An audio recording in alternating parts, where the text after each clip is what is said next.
धन्यवाद सभापति महोदय। महामहिम राष्ट्रपति के अभिभाषण पर आज धन्यवाद प्रस्ताव के संदर्भ में मैं खड़ा हुआ हूं। राष्ट्रपति जी ने अपने अभिभाषण में कहा कि वह पहली बार नए संसद में आकर दोनों सदनों को संबोधित कर रही है। हमारे मन को ये ठेस पहुंची जब हमने ये बातें सुनी, क्योंकि ये सम्मान आदरणीय राष्ट्रपति जी को पहले ही मिल जाना चाहिए था। लेकिन वर्तमान की केंद्र सरकार ने जब नए संसद का उद्घाटन किया तो महामहिम राष्ट्रपति जी को आमंत्रित करना वाजिब नहीं समझा, और इसीलिए हमें मन को ठेस पहुंची कि ये सदन की शुरुआत पहले ही हो चुकी, लेकिन पहली बार हमने संसद के अंदर आदरणीय राष्ट्रपति जी को देखा। पर अब यही दुख की बात है कि नए संसद में एक नई परंपरा हमको दिख रही है, जो भारत की लोकतंत्र की परंपरा को अवहेलना करती हुई दिखाई दे रही है। आप पिछले ही सत्र का उदाहरण ले ले। पिछले ही सत्र में सदन में बेरोजगार बार बार ऐसे प्रकार के सदन में हमने देखा 352 राष्ट्रपति महोदया के बातों को उन्होंने तोड़ मरोड़ कर पेश किया। सर, राष्ट्रपति महोदया ने कहा कि उनका सौभाग्य है कि ये पहली बार सदन को, दोनों सदनों को संबोधित कर रही है। राष्ट्रपति महोदया साल में केवल एक बार संबोधित करती हैं और वो मौका उनको मिला। अब इसके उद्घाटन में वो आई या नहीं आई, इस तरह से वो डिबेट को जो इन्फ्लुएंस कर रहे हैं, वो राष्ट्रपति का इसको एक्सपंज करना चाहिए। सर, चेक कर लेंगे। किसी को बोलना है तो बुला लीजिए। सर, इसी परंपरा की हम बात कर रहे हैं कि सत्ता पक्ष के मंत्री, सत्ता पक्ष के सांसद जब भी उनका मन चाहे खड़े होकर आरोप लगा सकते हैं। नहीं, ऐसा नहीं है। मैंने पॉइंट ऑफ ऑर्डर का विषय किया था। और विपक्ष जब अपनी बात रखना चाहे तो हमको चिट्ठी भेजना पड़ता है, हमको रुकना पड़ता है। आज सुबह भी हमने यही देखा कि आदरणीय सांसदीय मंत्री ने एक सांसद जो आज नहीं है, सदन के बाहर उन्होंने कोई वक्तव्य रखा, उस पर उन्होंने मीडिया पर निर्धारित जो कुछ बातें आई हैं उस पर उन्होंने अपनी बातें रखी, पर उस पर हम अपना विद्रोह हम जता नहीं पाए। संसदीय मंत्री बार बार कहते हैं कि जो सदन के बाहर, आप भी कहते हैं जो सदन के बाहर कही जाती है, जो मीडिया के सूत्रों पर आधारित हमें बातें अंदर नहीं रखती। आप ही के निर्देश का उल्लंघन संसदीय मंत्री करते हैं, पर उसके आपके संरक्षण में हम अपनी बात नहीं रख पाते। यही हो रहा है। सर, पिछले सत्र में भी जब सदन में कुछ युवा बेरोजगार के नारे लगाते हुए सदन के अंदर घुसे और हमने बात उठाई, हमने जानने की कोशिश की केंद्र गृह मंत्री से कि ये घुसपैठ कैसे हुआ, तो केंद्र मंत्री ने हमारे सवालों का जवाब नहीं दिया। लेकिन उसके पश्चात लगभग 142 सांसदों को निलंबित किया गया। सर, ये बहुत ये आप पे भी आरोप लगा रहे हैं। ये संसद की व्यवस्था, लोकसभा की व्यवस्था, इस स्पीकर के कार्यालय का काम है। आप पे भी आरोप लगा रहे हैं। सर, चेयर को भी नहीं छोड़ रहे हैं। सर, बहुत दुख की बात है कि जहां पे हमने केंद्र राष्ट्रपति भाषण के विषय पर, नीतियों पे, कार्यक्रम पे बोले सर बहुत दुख की बात है। सर, आप बहुत दुख की बात है। सर, आप पहले यहाँ पे सदन पे नहीं थे जब पिछले वक्तव्य बोल रहे थे। आदरणीय राष्ट्रपति जी ने जितना लंबा भाषण दिया उससे दुगना लंबा इन दोनों ने दिया। सर, उससे दुगना लंबा इन दोनों ने दिया। और किन किन विषयों पे दिया आप नहीं थे। सर, मैं आशा करता आप सुनते उस समय। लेकिन हमने पिछले ही सत्र में देखा, सर, हमारे संसदीय इतिहास में सबसे ये रिकॉर्ड है कि एक दिन में 146 मेंबर्स को निलंबित करना, ये हमारे संसदीय इतिहास में एक रिकॉर्ड है। और दुनिया में भी ऐसा कोई उदाहरण नहीं कि एक ही दिन में 146 सांसदों को निलंबित करके 3 दिन में 14 बिल पारित करना, ये रिकॉर्ड है। सर, ये रिकॉर्ड है। तो इसीलिए सर, एक महिला सांसद को भी निष्कासित किया गया। तो ये पूरे जो संसदीय जो मर्यादा है सर, बार बार हम देख रहे हैं। सर, एक मिनट आप भी चुप रहो। मैं माननीय सदस्य से अपेक्षा करूंगा कि वो सदन के किसी भी निर्णय पर जो सदन ने लिया है उस पर टिप्पणी नहीं करे तो उचित रहे। बोले आप, कोई दिक्कत नहीं। सर, 2014 के बाद हम इस सदन को लोकतंत्र का मंदिर के तरीके से लोकतंत्र का मंदिर कहकर हम इस सदन को सम्मानित करते हैं। लेकिन सर, 2014 के बाद धीरे धीरे हम एक सुनिश्चित योजना सत्ता पक्ष के द्वारा देख रहे हैं।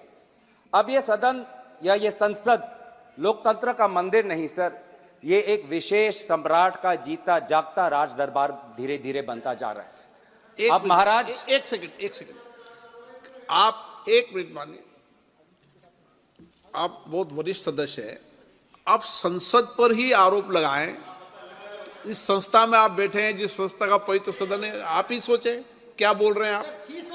नो एलिगेशन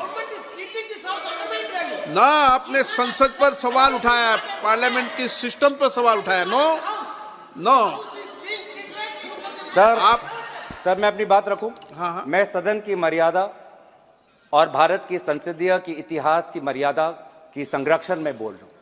बात कर रहा हूं सत्ता पक्ष की सुनिश्चित योजना, क्योंकि जब भी यहां पे महाराज जब आते हैं तो सारे सांसद खड़े होकर ताली बजाते हैं, उनका जयकार होता है। जो जिस जिम्मेवारी से हम आते हैं, जिस जिम्मेवारी से हम आते हैं सर, वो जिम्मेवारी को हम भूल जाते हैं। और महाराज भी आते हैं, कुछ क्षण बैठते हैं और फिर वो चले जाते हैं, विदाई देते हैं और एक भी सवाल का उत्तर नहीं देते। सर, इससे पहले भी सदन में और इस संसद में बहुत से प्रधानमंत्री राष्ट्रपति के अभिभाषण में बोले ना, माननीय आदरणीय अध्यक्ष महोदय,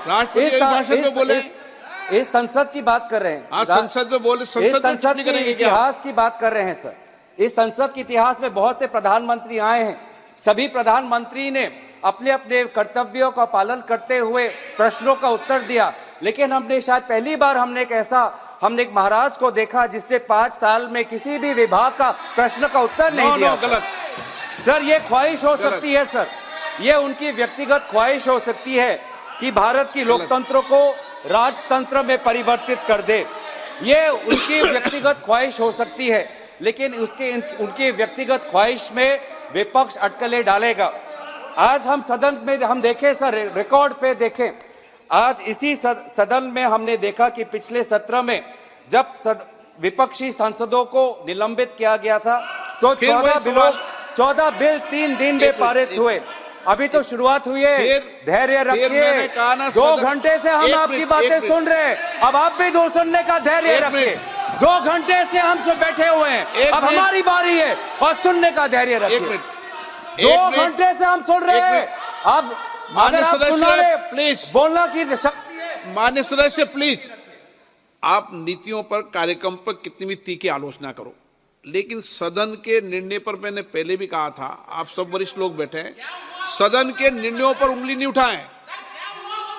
ना सदन के निर्णय पर उंगली नहीं उठा सकते आप। नो उठा सकते हैं अभी तक सर। आप बताइए। 78 सर, रूल 378। समय पूरा दीजिएगा सर। 378 समय पूरा दीजिएगा सर। स्पीकर के जो डिसीजन है सर, इस हाउस का जो डिसीजन है सर, इसके ऊपर कोई भी चर्चा नहीं हो सकती है, कोई भी आरोप नहीं लग सकता। 378 यही कह रहा है सर, और 378 के हिसाब से सारा एक्सपेंस करिए सर। भाजपा के दूसरे वक्ता ने देश के भूतपूर्व प्रधानमंत्री पे आरोप लगाया और कुछ नहीं हुआ, कोई नहीं रोका गया। महिलाओं पर आपत्तिजनक बातें की गई, कोई अब रोका नहीं गया। तो सर, मैं बस तथ्य आपके सामने रख रहा हूं, मैं तथ्य आपके सामने रख रहा हूं कि इस 17वीं लोकसभा में out of 172 bills, 64 bills have been passed with less than 1 hour of discussion. This Lok Sabha, the current Lok Sabha, it will finish its 5 years without the position of Deputy Speaker being allocated to a member of the opposition. This 17th Lok Sabha, in the history of Lok Sabhas of India who have completed 5 years, will show the least number of sittings when it ends on Feb 9th. महामहिम राष्ट्रपति जी के अभिभाषण बोल रहे हैं, संसद में बोल रहे हैं। अध्यक्ष महोदय, मैं आप धन्यवाद। लोकसभा में ये जो सुनिश्चित योजना है और कि लोकतंत्र को खत्म करके बोल रहे हैं, पीठ पे भी राजतंत्र को कायम बनाना, स्पीकर के राजतंत्र को की जो एक परंपरा यहाँ पे स्थापित करने की कोशिश सत्ता पक्ष कर रही है, इस राजतंत्रों को बनाने में भ्रम एक विशेष अस्त्र इनका होता है। भ्रम बहुत जरूरी है लोगों को भ्रमित करने में, और सर इसमें तो ये माहिर है। ये सरकार तो सर इवेंट मैनेजमेंट में डॉक्टरेट है, और लोग कहते हैं इवेंट मैनेजमेंट, मैं कहता हूं अटेंशन मैनेजमेंट। ये अटेंशन मैनेजमेंट में ये इन्होंने पीएचडी की है कि कैसे लोगों का ध्यान भटकाया जाए। हम कहते हैं कि मणिपुर में प्रधानमंत्री क्यों नहीं गए, 190 लोगों की मृत्यु हुई, 50,000 लोग बेघर हुए। वो कहते हैं G20 देखो, प्रधानमंत्री पेरिस में है वो देखो। हम कहते हैं कि नोटबंदी में 100 लोगों की मृत्यु हुई, कौन इसका जिम्मेवार है। वे कहते हैं कि इश्तिहार में पेटीएम का इश्तिहार आया है, उसमें मोदी जी का चेहरा है, आप वो देखो। हम कहते हैं कि चाइना आज हमारे जमीन पे कितना घुस आया है, चीन हमारे लद्दाख के किसानों के साथ मुठभेड़ कर रहा है। ये कहते हैं कि आप देखो कि मालदीव्स की तुलना में हम कितने ताकतवर हैं। हम कहते हैं कि अडानी पे सारे कोयला फैक्ट्री चला गया है, ये राहुल गांधी जी को निष्कासित कर देते हैं। किसान कहता है कि हर वर्ष मेरा किसान भाई लगभग 10,000 किसान आत्महत्या हो कर रहा है। युवा कह रहा है कि हम बेरोजगार हैं, महिला कह रहे हैं कि हम महंगाई से मर रहे हैं। आज आर्थिक असमानता बढ़ रही है, गरीब और गरीब, अमीर और अमीर हो रहा है। आज हमारे देश के 10% लोग 50% धन संपत्ति के मालिक है, और ये कहते हैं कि फास्टेस्ट ग्रोइंग इकोनॉमी है, लार्जेस्ट ग्रोइंग इकोनॉमी है। तो ये जो भ्रम का इस्तेमाल करते हैं लोगों के समस्याओं पर पर्दा डालने का, लोक शक्ति को कमजोर करने के लिए ये भ्रम का इस्तेमाल करते हैं। लोगों को एक माया जाल में फंसाकर राजा को ताकतवर बनाने का आज ये काम ये करते हैं। सर मैं आदर करते हुए, प्रधानमंत्री जी एक साधारण घर से आते हैं, उनका मैं आदर करता हूं, और वो बहुत ऊंचाई तक पहुंच गए हैं। लेकिन दुख की बात यह है सर कि आज उन्होंने अपना सिंहासन इतनी ऊंचाई पर बना दिया है कि जमीन पर लोगों की समस्या आज उनके कानों तक पहुंचती नहीं है। बेरोजगार युवाओं के जो आंसू है उनको दिखाई देती नहीं। वो इतनी ऊंचाई पर है सर कि आज जब युवा कहता है कि मैं शिक्षित हूं, लेकिन 25 वर्ष के आयु से कम जो ग्रेजुएट है उसमें से लगभग 42.3% ग्रेजुएट बेरोजगार है, ये उनके ऊंचाई तक का उनके कानों पर नहीं पहुंचती। नौकरी की तलाश में सर आज हमारा युवा आज अवैध रूप धारण करके आज अमेरिका जा रहा है सर। हमने कुछ ही दिन पहले देखा कि कैसे 303 लोगों ने प्लेन चार्टर करके निकारागुआ तक गए, क्योंकि वो चाहते थे कि वो अमेरिका में जाए, कि वो रोजगार के तलाश में, नौकरी के तलाश में। आज ये है, हमने ये कुछ दिन पहले डुंकी एक पिक्चर आई, डुंकी सिर्फ पिक्चर नहीं है सर, डुंकी आज सच्चाई है। पिछले 5 वर्ष में सरकार ने खुद कबूल किया है कि अमेरिका में अवैध रूप से भारतीय नागरिकों का जाना पिछले 5 वर्ष में बढ़ चुका है। लगभग 2022-23 में लगभग 90,000 भारतीय लोगों ने अवैध तरीके से अमेरिका में घुसने की कोशिश की, कभी कनाडा के बॉर्डर पे, कभी मेक्सिको के बॉर्डर पे। वो कितने मजबूर होते हैं सर कि अपने परिवार को छोड़कर, अपने घर को छोड़कर वो कभी रोजगार के तलाश में कभी यूएई जाते हैं, कभी कनाडा जाते हैं, कभी अमेरिका जाते हैं। आज ये है आर्थिक स्थिति। लेकिन आज महाराज इतनी ऊंची सिंहासन पर बैठे हैं, आज ये उनको दिखती नहीं है। सर कितनी गरीब की, बहुत दुख की बात है कि मानव तस्करी आज कितनी बड़ी समस्या हो गई है। आदिवासी गांवों में, उत्तर पूर्वांचल के गांवों में आज गरीब परिवारों का फायदा उठाकर मानव तस्करी करने वाले लोग जाते हैं और कहते हैं कि आप बेटी हमारे बेटी का हमें दायित्व दो, अपने घर के महिलाओं का दायित्व हमें दो। और मानव तस्करी के ये लोग आज उन बेटी पे शोषण करते हैं, आज उन महिलाओं पे शोषण करते हैं। Human trafficking has become a major problem. और ये ह्यूमन ट्रैफिकिंग क्यों है? क्योंकि लोग आज गरीब हैं, लोग आज बेसहाय हैं, और ये है वास्तविक स्थिति। आज सर हमारे सेना का जवान पूछ रहा है कि 4 साल बाद मेरा क्या होगा? अग्निवीर की योजना किसने बनाई? मैं कहां जाऊंगा? अग्निवीर की योजना तो सेना के अंदर से ये नीति नहीं आई। कौन है वो बाहर का विशेषज्ञ जिसने अग्निवीर की योजना बनाई? मेडिकल का छात्र आज ये बार बार ये कहते हैं कि हमने बाहर से हमने छात्राओं को हमने बचाया, लेकिन बाहर जाने की अवसर क्यों पड़ी? मेडिकल कॉलेज की ये बात करते हैं, लेकिन क्या आपको पता है सर कि आज अगर देश के अंदर एक मेडिकल के छात्रों को अगर पढ़ना है तो करोड़ों रुपए उसको फीस देना पड़ता है। करोड़ रुपए नहीं है उसके पास। इसलिए वो आज फिलीपींस जाता है, कजाकिस्तान जाता है, यूक्रेन जाता है, रशिया जाता है, चीन जाता है, क्योंकि वहां पर वही जो करोड़ों रुपए यहां पे जो देने पड़ते हैं मेडिकल कॉलेज में, वो वहां पे लाखों रुपए देकर वो अपना एमबीबीएस डिग्री लेके आता है। यह है वास्तविक स्थिति। महिलाएं आज पूछती है कि जब भी भारत की बेटी अन्याय के खिलाफ लड़ती है तो वो क्यों अकेली लड़ती है, क्यों बिल्किस बानो अकेली लड़ती है, क्यों बिल्किस बानो के संदर्भ में एक विशेष राज्य सरकार उनके बलात्कारियों का पक्ष लेती है। महिला खिलाड़ी पूछती है कि मैं लड़ सकती हूं, मैं लड़की हूं, लेकिन मेरे साथ तो कोई रहे, क्यों मैं अकेली पड़ गई हूं। कहां है वो व्यक्ति जो आज जब मैं पदक जीतती हूं तो मेरा स्वागत करते हैं, लेकिन आज मैं दिल्ली के सड़कों में मैं धरना दे रही हूं पर आज मैं अकेली हूं। क्यों आज बेटी अन्याय के खिलाफ अकेली है। किसान पूछ रहा है कि आज हर किसान पर लगभग 70,000 का कर्ज उन पे है, एमएसपी को उनका कानूनी सुरक्षा नहीं मिली। प्याज का किसान आज देख रहा है कि उसको जो उचित मूल्य मिल रहा है चाहिए वो नहीं मिल रहा। किसान बोल रहा है, न्याय की मांग कर रहा है। आप लाभार्थी की बात करते हो सर, आज तो भ्रष्टाचार ऐसा हो चुका है कि लाभार्थी टैक्स एक नया शुरू हो गया है। एक लाभार्थी टैक्स, अगर आवास योजना का घर चाहिए तो पहले लाभार्थी टैक्स दो, अगर पीएम किसान में अपना नाम अगर शामिल करना है तो लाभार्थी टैक्स दो, अगर उज्ज्वला में सिलेंडर कनेक्शन चाहिए तो लाभार्थी टैक्स दो। ये है वास्तविक स्थिति। लेकिन इस स्थिति को लेकर कोई बात नहीं करते, कोई यहां पे इन्वेस्टिगेशन नहीं। क्यों पहले पीएम किसान संपदा में 11 करोड़ लोगों को पीएम किसान मिलता था, वो 11 करोड़ से 3 करोड़ क्यों आया, क्यों घटाव हुआ, क्या कितने सारे फर्जी वहां पे लाभार्थी थे, क्या उस पर कोई इन्वेस्टिगेशन हुआ? कोई इन्वेस्टिगेशन नहीं। सारे चीजें भूल जाते हैं और कहते हैं कि भ्रष्टाचार गायब हो गया। सबसे ज्यादा भ्रष्टाचार आपके लाभार्थियों के वितरण में हो रहा है। आज सर मैं खुश हूं कि जनता जागरूक हुई है और विपक्ष आज जनता के इस जागरण को स्वागत करती है। आजादी की लड़ाई भी एक जन आंदोलन था और आज भी अगर राजतंत्र से आजादी पानी है तो विपक्ष देश के जनता के साथ चट्टान की तरह खड़ा है। महाराज को यह पसंद नहीं, महाराज विपक्ष को कमजोर करना चाहता है।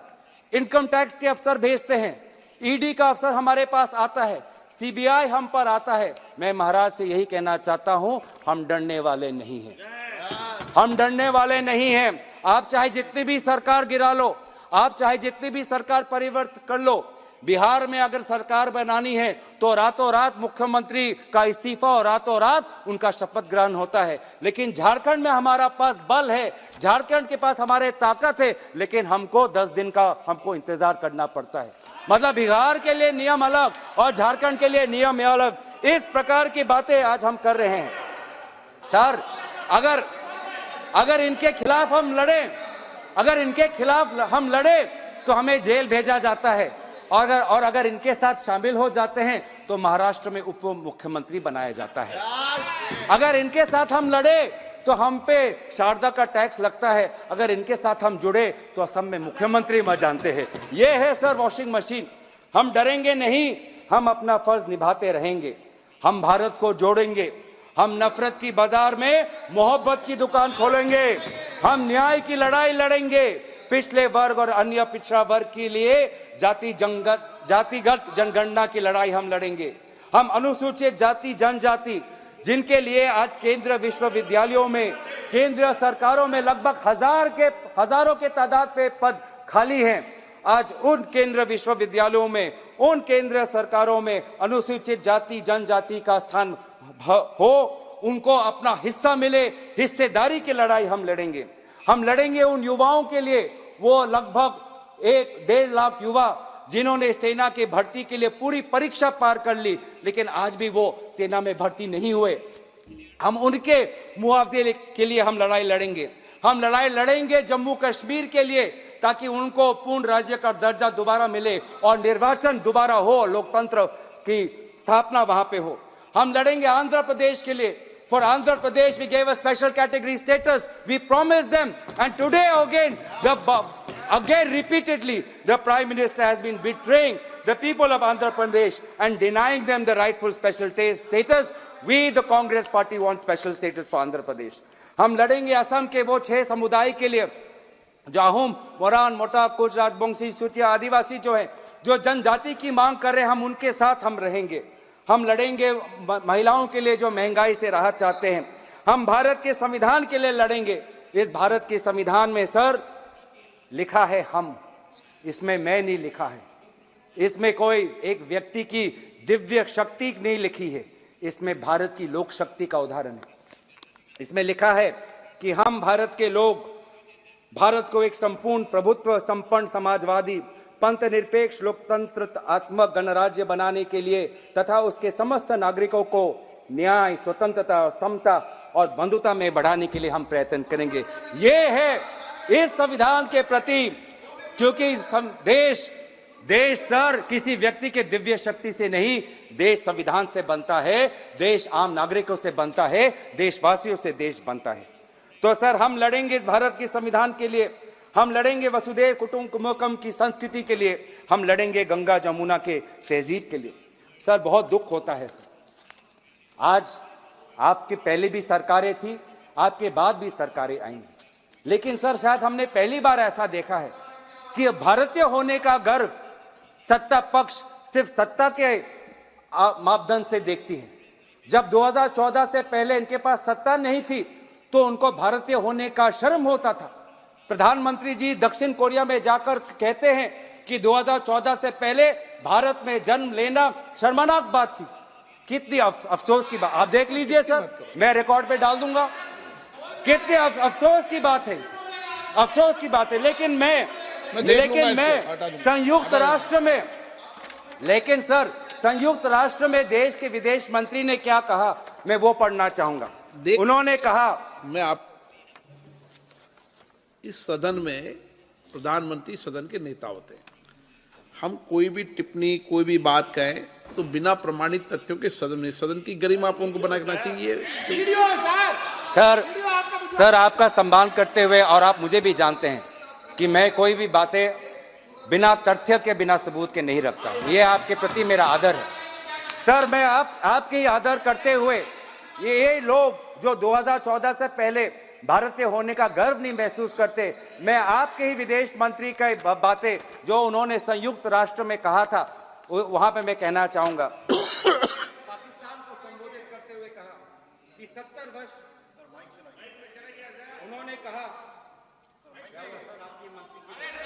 उन्होंने कहा पाकिस्तान को संबोधित करते हुए कि 70 वर्ष के दौरान भारत में बहुत सारे राजनीतिक दलों की सरकारें बनी, लेकिन सभी ने विकास की गति को जारी रखा। हमने विश्व प्रसिद्ध इंडियन इंस्टीट्यूट ऑफ टेक्नोलॉजी बनाई, इंडियन इंस्टीट्यूट ऑफ मैनेजमेंट बनाए और all India institute of medical science जैसे बड़े अस्पताल बनाए। लेकिन आपने क्या बनाया? आपने आतंकवादी ठिकाने बनाए, टेररिस्ट कैंप बनाए। हमने स्कॉलर्स पैदा किए, इंजीनियर्स पैदा किए, डॉक्टर्स पैदा किए। आपने क्या पैदा किया? ये जो 70 वर्ष का जो विवरण किया है, ये आदरणीय सुषमा स्वराज जी ने विदेश मंत्री के पद पर रहते हुए भारत की गरिमा को उन्होंने सुरक्षित रखा। और कितनी अफसोस की बात है कि आप 2014 से पहले भारत के प्रति आप कोई गर्व नहीं महसूस करते। सर हम भारत के होने का हम गर्व महसूस करते हैं। 2014 के पहले भी, आज भी जब हमारे पास सत्ता नहीं, आज भी हम भारतीय होने का हम गर्व महसूस करते हैं और हमेशा हम करते रहेंगे। लेकिन सर मैं अंत में ज्यादा समय ना लेते हुए बंकिम चंद्र चटर्जी के वंदे मातरम की कुछ पंक्तियां कहकर अपनी वाणी को मैं विराम देना चाहूंगा। त्वम ही दुर्गा दश प्रहरण धारिणी, कमला कमल दल विहारिणी, वाणी विद्यादायिनी, नमामि त्वाम नमामि, कमलाम अमलाम अतुलाम, सुजलाम सुफलाम मातरम, वंदे मातरम। भारत कब विकसित होगा? ये कोई अंतर्राष्ट्रीय संस्था या कोई विशेष व्यक्ति नहीं। भारत तब विकसित होगा जब हम संविधान के अनुसार सामाजिक, आर्थिक और राजनीतिक न्याय सबको मिलेगा। भारत तब विकसित होगा जब विचार, अभिव्यक्ति, विश्वास, धर्म और उपासना की स्वतंत्रता सबको मिलेगी। भारत तब विकसित होगा जब प्रतिष्ठा और अवसर की समता सबको मिलेगी। तब जाके जब भारत का हर नागरिक ऐसा महसूस करेगा, तब जाके हम भारत के प्रति हम न्याय करेंगे। और अंत में हम यही कहना चाहेंगे कि हम अपने लड़ाई भारत की लड़ाई, भारत जोड़ने की लड़ाई, भारत के नागरिकों के आम न्याय की लड़ाई हम लड़ते रहेंगे, हम डरेंगे नहीं। इन्हीं शब्दों के साथ मैं महामहिम राष्ट्रपति के अभिभाषण पर धन्यवाद प्रस्ताव में अपनी बातों को समाप्त करता हूं। धन्यवाद। जय हिंद। वंदे